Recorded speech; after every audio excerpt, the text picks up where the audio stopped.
আসসালামু আলাইকুম।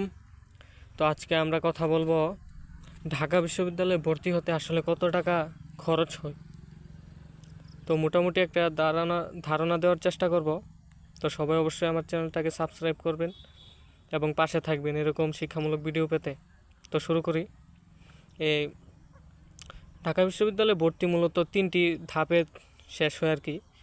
তো সেক্ষেত্রে প্রথম ধাপ হচ্ছে ঢাকা বিশ্ববিদ্যালয়ের কেন্দ্রীয় ভর্তি ফি একটা রয়েছে, তারপরে হচ্ছে ডিপার্টমেন্টের ফি, তারপরে হচ্ছে হলের ফি। তো কেন্দ্রীয় ভর্তি অফিসে যদি আমি বলি 7 থেকে 8 হাজার টাকার মতো লাগতে পারে বা 9 হাজার, ডিপার্টমেন্ট ভেদে এটা বা ইউনিট ভেদে ভিন্ন হতে পারে। তবে মোটামুটি এই অ্যামাউন্টটা ধরে রাখা যেতে পারে 7 থেকে 8 হাজার বা 9 হাজার। তারপরে দ্বিতীয়ত হচ্ছে আমাদের হলের ফি।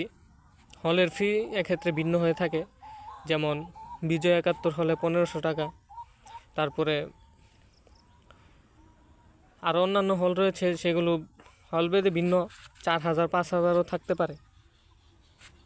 তো আর হচ্ছে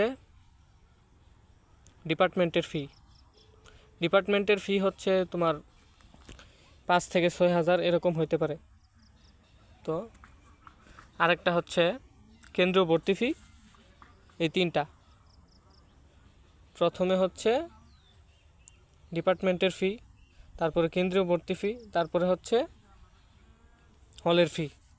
এই তিনটা মিলিয়ে মোট যদি বলি 8 হাজার, 5 হাজার, তারপরে 3 হাজার, 8 5 13 3 16, মোটামুটি 17 থেকে 20 হাজার টাকার মধ্যে কমপ্লিট হয়ে যাবে। তো এই ছিল আজকের ভিডিও। সবাইকে ধন্যবাদ। আসসালামু আলাইকুম।